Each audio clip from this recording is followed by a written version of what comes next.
Working the night shift at Walmart isn't for everyone. Most employees dread the quiet hours when the hum of the fluorescent lights fills the air and the aisles become eerie, like a maze in the dead of night. For Sarah, it was a way to make some extra cash while attending college. She told herself that the silence of an empty Walmart wasn't that bad, at least not at first.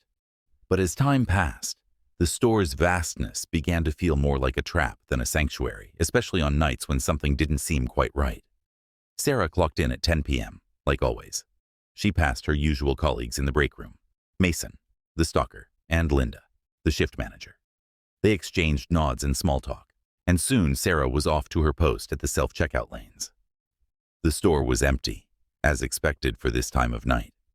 But there was something in the air, a thickness she couldn't quite explain. It felt as if the darkness outside was seeping in, filling the store with an ominous presence.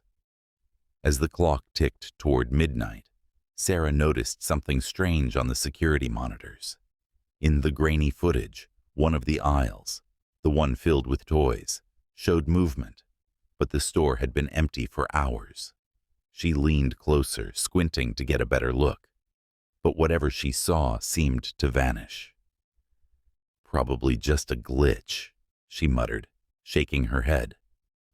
Still, her heart raced. Moments later, she heard the faintest sound of a giggle, like a child playing in the distance. Sarah froze. There shouldn't be any children in the store.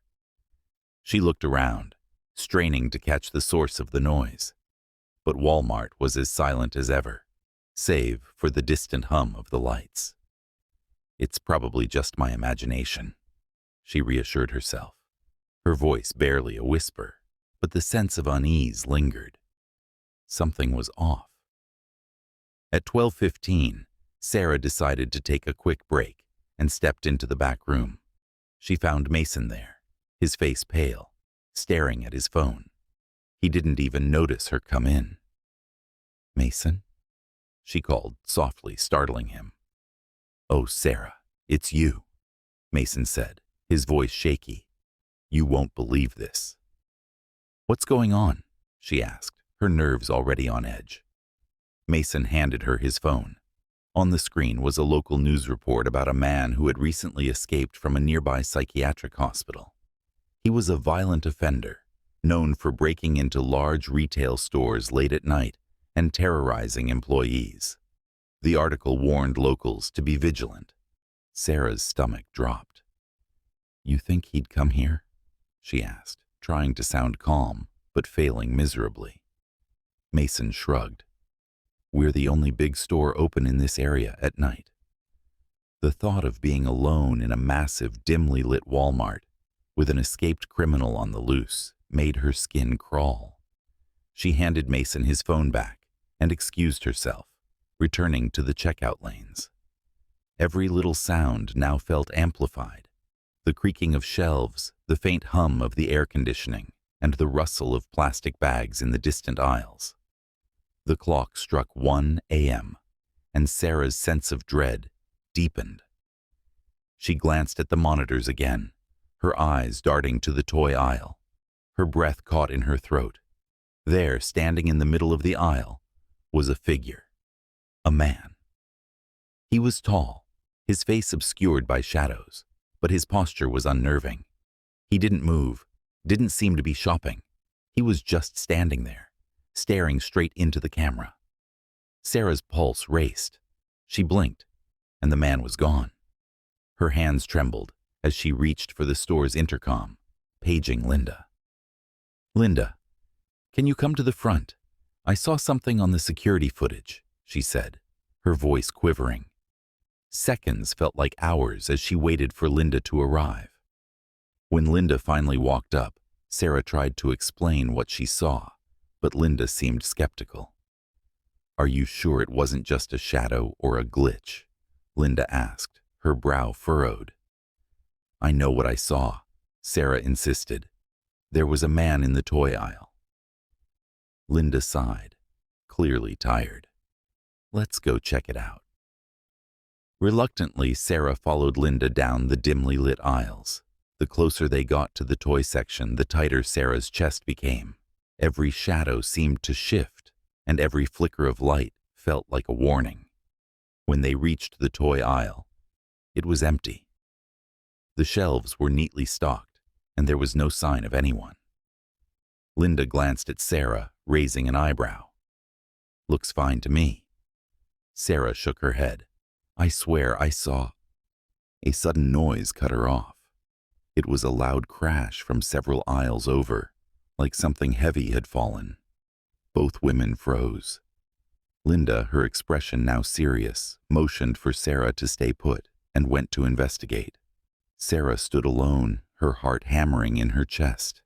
She glanced around nervously, every nerve in her body on high alert. After what felt like an eternity, she heard Linda's voice call out from the next aisle. "Sarah, can you come here for a second?"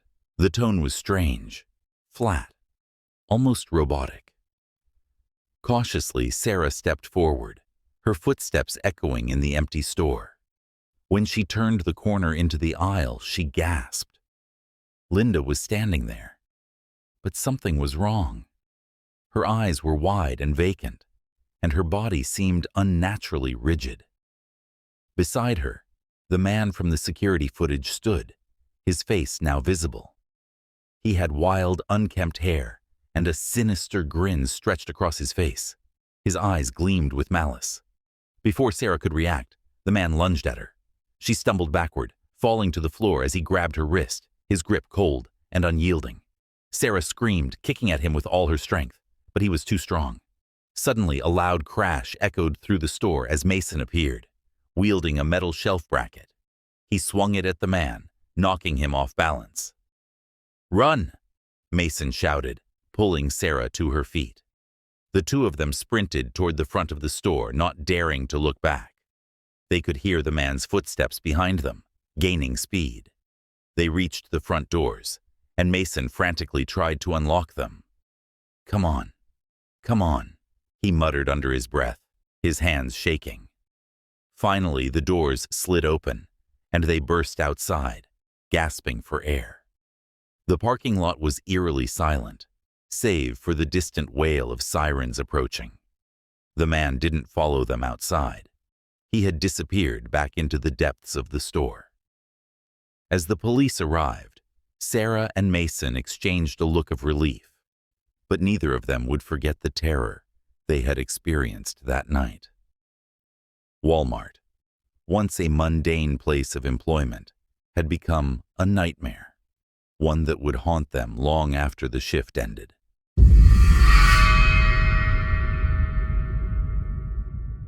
It was a cold winter night, and Walmart's parking lot was nearly deserted. The sky was an endless stretch of black, with snowflakes dancing under the dim streetlights. It was one of those nights where the world felt unnaturally still, as if something unseen was lurking just beyond the veil of the snowstorm. Inside the Walmart store, the faint hum of fluorescent lights and the occasional sound of items being stocked were the only things breaking the silence. The employees working the graveyard shift were few, scattered throughout the aisles, trying to pass the time until the end of their long, quiet night. Jenna, a cashier, glanced up at the clock on the wall. It was 2:13 a.m., the dead of night. She hated this shift. There was something unsettling about being in such a large, empty store after midnight. The silence felt oppressive, as if the building itself was waiting for something to happen. She rubbed her arms against the chill that seemed to seep through the store's glass doors and wondered why anyone would come to Walmart at this hour. But they always did. People trickled in for random reasons, snacks, medicine, or sometimes just to pass the time. As she stood there, lost in her thoughts, the automatic doors at the front slid open with a soft whoosh. Jenna's heart gave a little jump. A man stepped inside. He was tall, with a heavy coat and a hood pulled low over his face, making it impossible to see his features. A trail of slush and snow followed him, as he moved past the registers, heading into the darkened aisles. Jenna's eyes tracked him for a moment before she forced herself to look away. It was just another late-night shopper, she told herself. No need to freak out. Yet, something about him was off. The way he moved was too slow, too deliberate, as if he were studying the layout of the store. And there was a certain heaviness to the air after he entered, like the temperature dropped just a little more. Jenna tried to focus on the task at hand, scanning through the meager pile of groceries left by the last customer. The beeping of the scanner was the only noise filling the empty space. She glanced up occasionally, expecting to see the man wandering through the aisles, but he never seemed to reappear. Where had he gone? Minutes passed. The sound of footsteps broke the silence, faint but growing closer. Jenna glanced up again. The man was approaching from the far end of the store, his hands still in his coat pockets, his head bowed. He had nothing in his hands, no items to buy.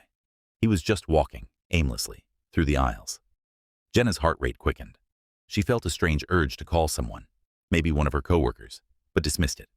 It was irrational. The man hadn't done anything. He was just wandering. But as the minutes dragged on, the sense of unease deepened. The man's slow, almost aimless walk brought him closer and closer to the registers, where Jenna stood alone. He never looked up. He never made eye contact. And then he stopped, directly in front of her. He stood there, silent. His head still bowed, his hands shoved deep in his coat pockets. Jenna's breath hitched in her throat. "Can I help you?" she asked, her voice cracking just slightly. The man didn't respond. He just stood there, his body motionless, except for the slight rise and fall of his chest. Jenna felt a prickle of fear run down her spine. There was something deeply wrong about this situation. Her mind raced. What if he was dangerous? What if he had a weapon? She glanced at the small phone tucked under the counter, wondering if she could grab it and call security before anything happened. Before she could make a move, the man finally spoke, his voice low and raspy, like he hadn't used it in a while. "You shouldn't be here," he whispered. Jenna blinked, unsure if she heard him correctly. "Excuse me?" His head tilted slightly, but his face remained hidden under the shadow of his hood. "You shouldn't be here. Tonight."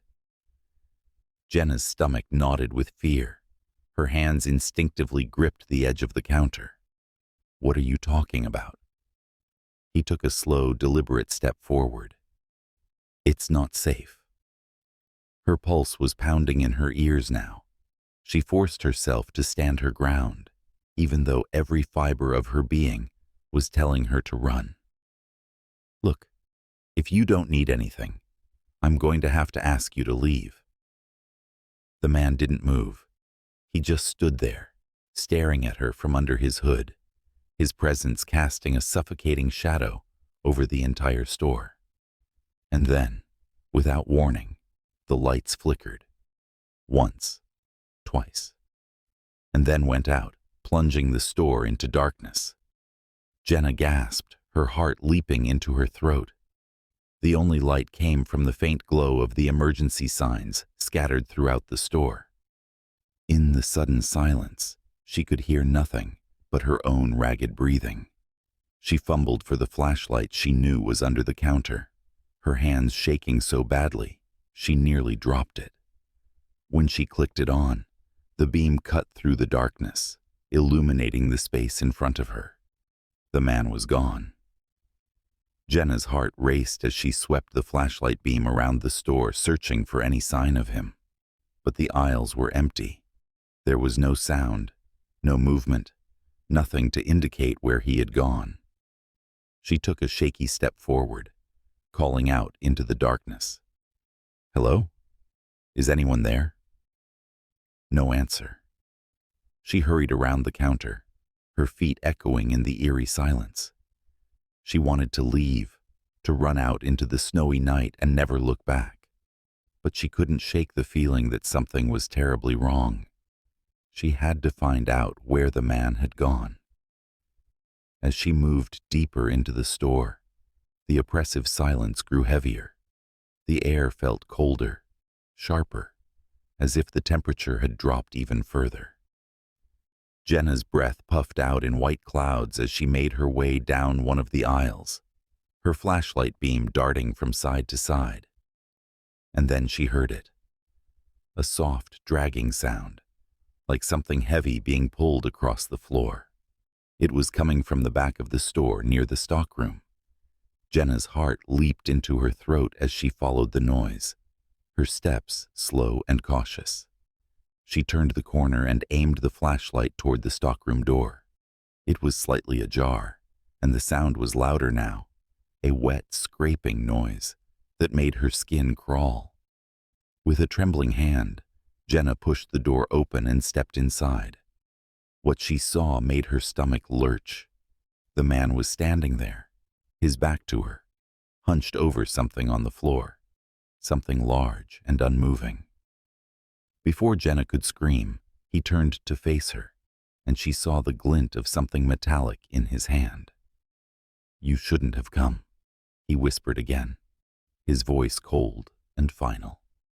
And then everything went dark.